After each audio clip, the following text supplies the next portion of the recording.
morning. I have notes, so welcome, and welcome back for those of you like me who've not been here for some time. In fact, for me, it's 25 years since I've been in this building.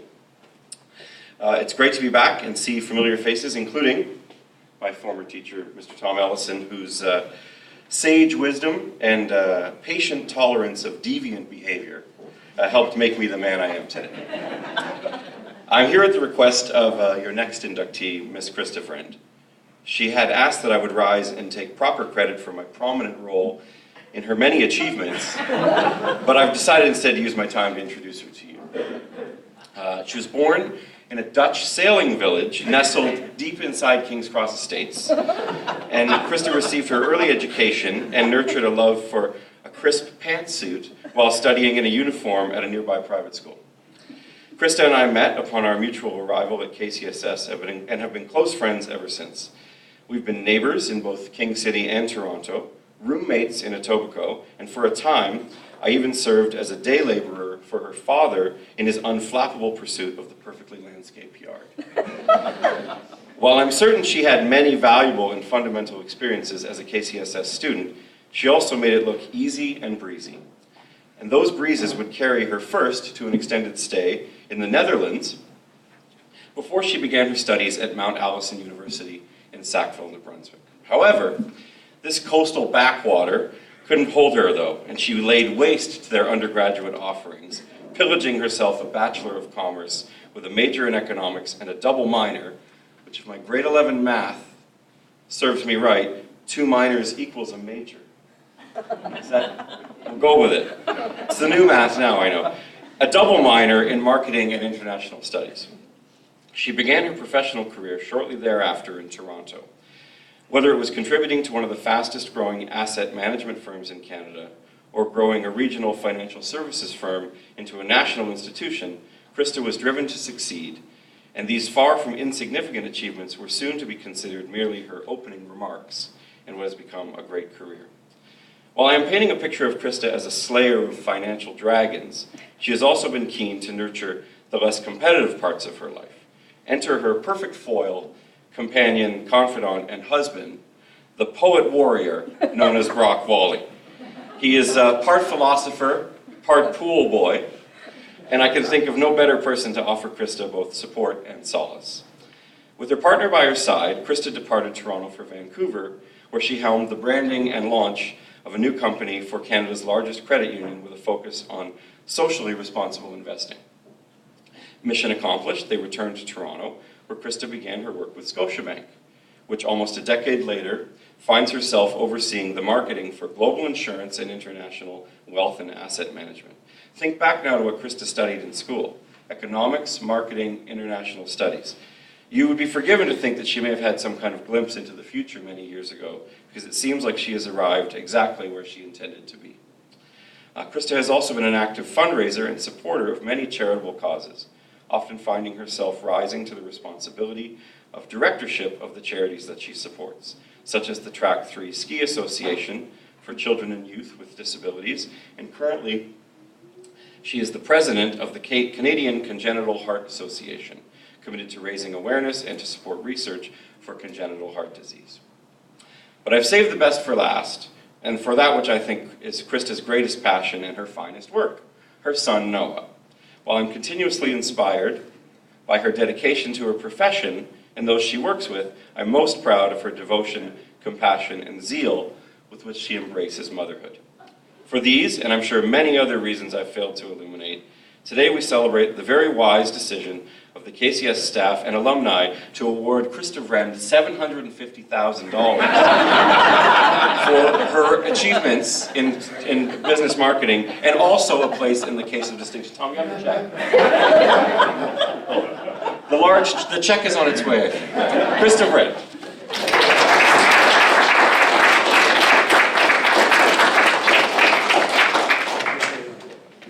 Thus begins Cawthrade's campaign to get himself into the case of distinction as an aspiring stand-up comic. Don't take my job, Chris. It's my pleasure to introduce Krista Vriend.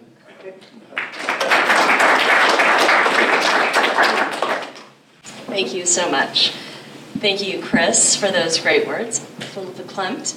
And thank you to the KCSS committee, to the president of both the student council and the school for being here today and taking time out of your Saturday to be here. Really appreciate it. And so Chris kind of stole like half of what I was going to tell you. So, but what I'd like to do is really talk about my journey since leaving KCSS. But that journey really starts here at KCSS. And actually, probably I'd like to start by telling you a little bit about the circumstances that brought me here to KCSS. I, as Chris mentioned, went to a school not too far from here and during elementary school. And growing up, I was born with a congenital heart condition and was a very shy individual, went to a small school where everybody knew me as the little blonde girl that has a heart problem. Be very careful with her. So upon graduating grade 8, I really wanted to break that stigma. It was, something that I had become used to. It sort of became a part of me, but I had this feeling it wasn't really who I was. So discussions with my parents brought me here to my first day at KCSS.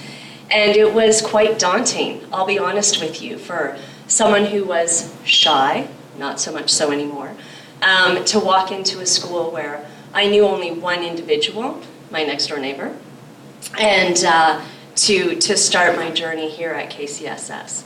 But it was an incredible journey that I had here. It made me into the individual that I am today in a lot of different ways.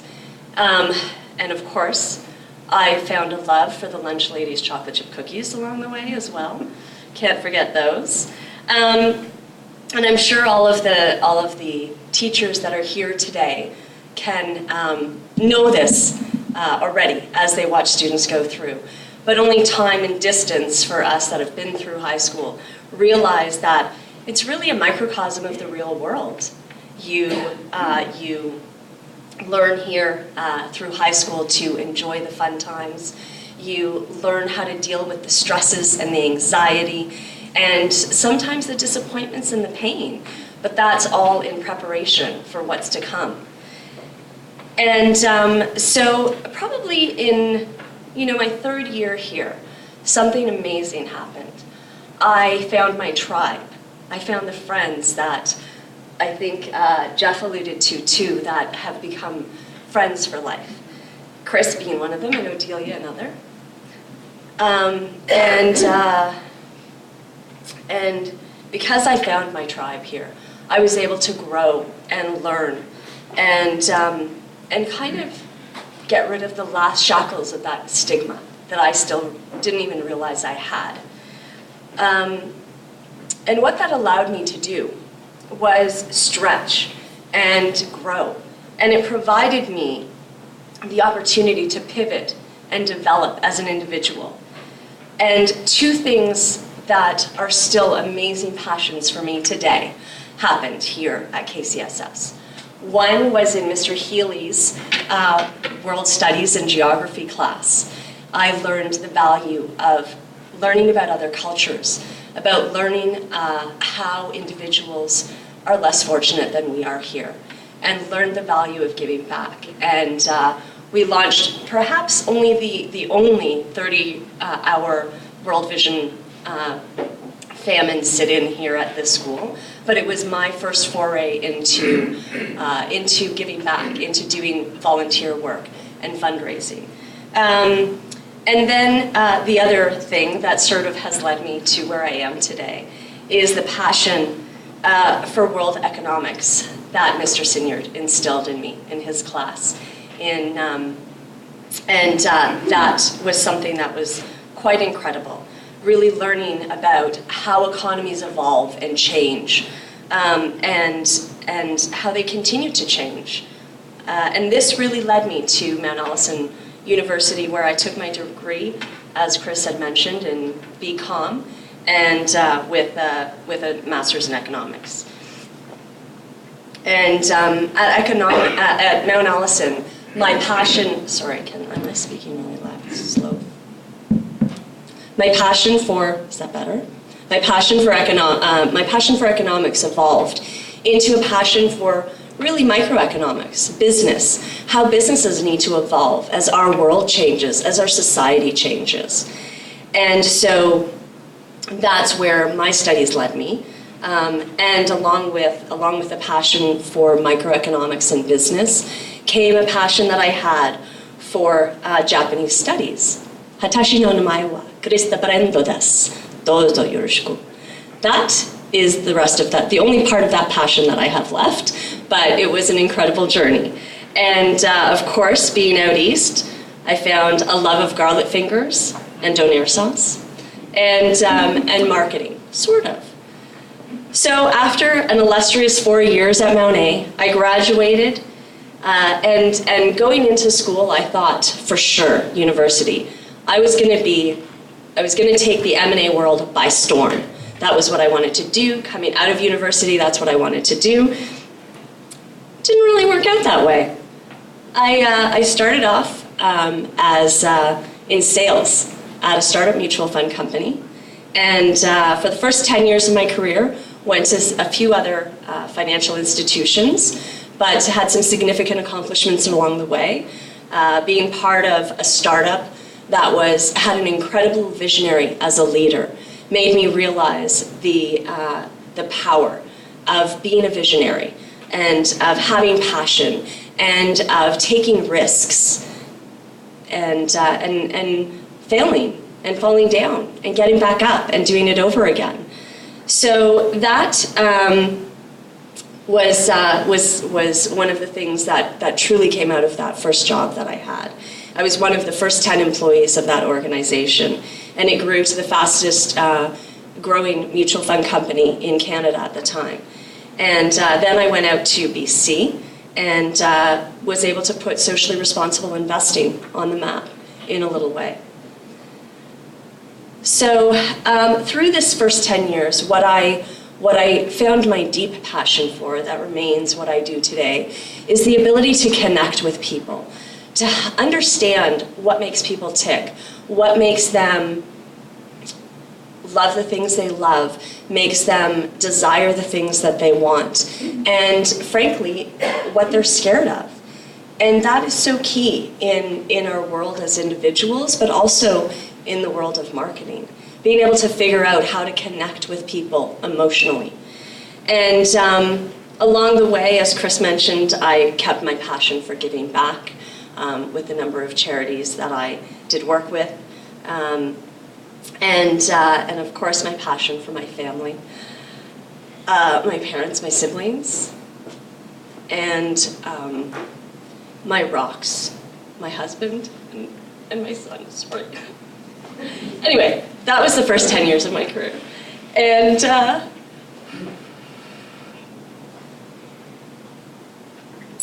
in the last 10 years at Scotia, where the fun happened, this is where I found my work tribe. And this is where I was able to grow that passion for marketing, that passion for connecting with people.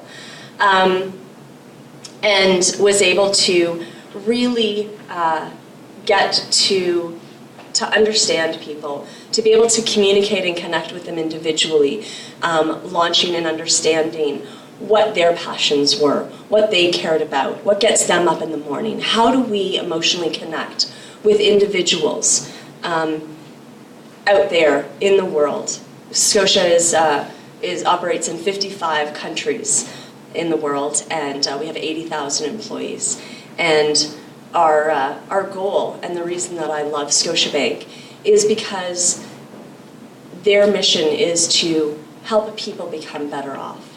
And how we do that in marketing is to be able to understand and connect with them and understand their passions and figure out how the services that we have to offer, whether it's unbankable individuals in Peru or high net worth individuals in Mexico City or in Canada, how do we connect with them? How do we connect with their passions, with what they care about, with what gets them up in the morning? And that I find very rewarding.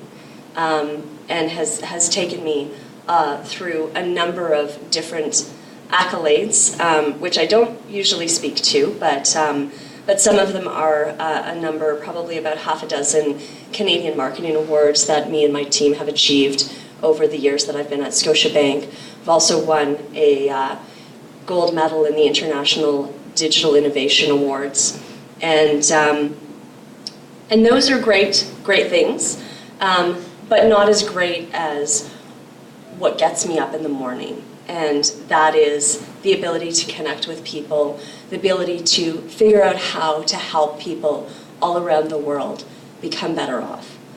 And so now I stand on another precipice of my career as the world evolves and changes and moves digital. I've come back to another foundation here at KCSS that was built. Math, believe it or not. Calculus. Who, I never thought I would say that, but I've just actually finished a 9-month executive course in strategic analytics that was really tough going. It was a lot of regression analysis and predictive analysis, and harkened back to my days here at KCSS when I took calculus and managed to get through it somehow, and I managed to get through that somehow. But the world is changing, it's becoming digital, and organizations have to change. And so the exciting new passion that I have is how to figure out how to connect with people in this new digital world. And that's really exciting. It's an exciting new venture that I'm going to be on. And I want to thank KCSS for this honor. You know, I am humbled by the inductees that I am here with today and all the ones that came before. When I got the call from Tom, I was like, are you sure you have the right person? Yeah, I'm not sure about that one. You know, there is, I want to thank KCSS not only for this award, but for the time that I spent here in these halls. The amount of work and effort and care that our teachers and all of the staff gave us while we were here through that time. It really left an incredible impression on me. It made me the person who I am. It led me on the journey of my passions, and for that I am eternally grateful. Thank you.